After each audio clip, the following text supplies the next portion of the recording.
It was the best of times, it was the worst of times. It was the age of wisdom and the age of foolishness. It was the epoch of belief, it was the epoch of incredulity. It was the season of light, it was the season of darkness.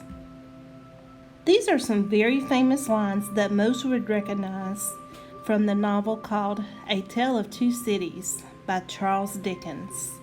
I'm going to start this presentation by giving you a brief synopsis of the main events. A Tale of Cities is about the French Revolution and the lives of some of the people in the era.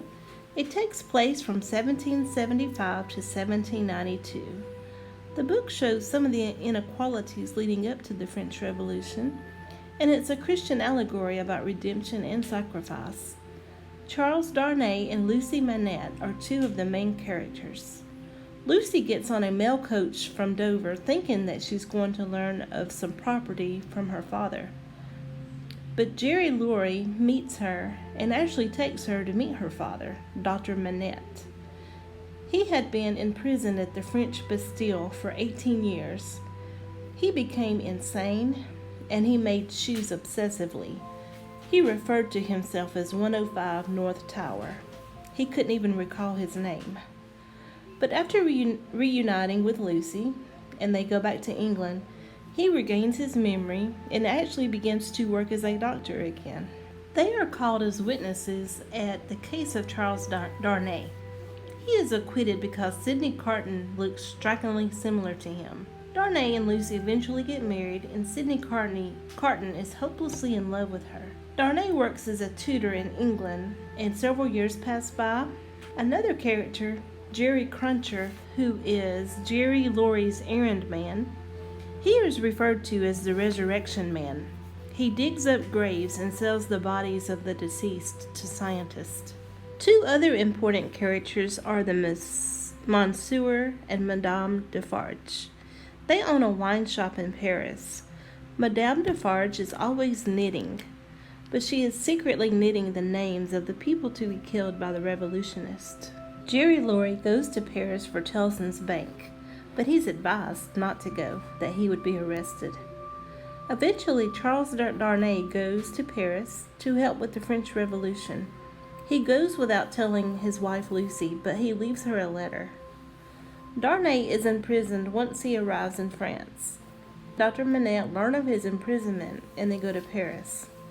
On the day of the trial, he is accused of being an immigrant because he left France to go to England and he could be put to death. Ultimately, Darnay does have his trial and he is sentenced to be put to death. Sidney Carton sneaks into the prison and trades places with Charles Darnay so he could be with his wife Lucy. This is the ultimate gift of love.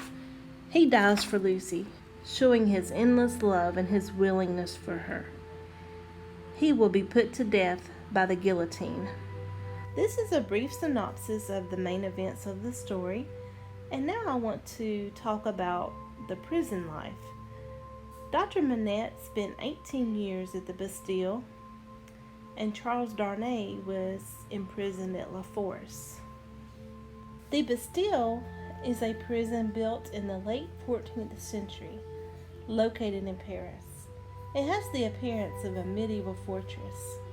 It actually was a magnificent royal castle and a state prison. There were only a handful of prisoners there. Prisoners were put into solitary confinement if they tried to escape, but never tortured. The rooms were decorated with tapestries. Wardrobes were often provided, wine was served, wives were often allowed to visit. Some kept servants, some raised pet animals, played music. 3 hot meals were served, wine and a tobacco allowance, and medical treatment was good.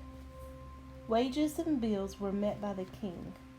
The average cost of room and board and lodging was reasonable. Conditions at La Force prison were not brutal either. Rooms were often well ventilated. Prisoners had the privileges of working. There was a bathing room, a parlor, a room to carry legal conversations with lawyers. From the research I gathered and the articles I read, the prison life during this time was not as harsh as we are made to believe. But in this novel, the Bastille symbolizes that the nobilities abuse their power, as shown in the unfair imprisonment of Dr. Manette. And also, Charles Darnay is unjustly imprisoned at La Force. Dr. Manette is kept 18 years and he becomes mentally insane. Charles Darnay is put to death with the guillotine unjustly, but he is allowed legal consultation. He's given the privilege to work and purchase his meals. In conclusion, I feel that the research I gathered fairly represents the situations discussed in A Tale of Two Cities.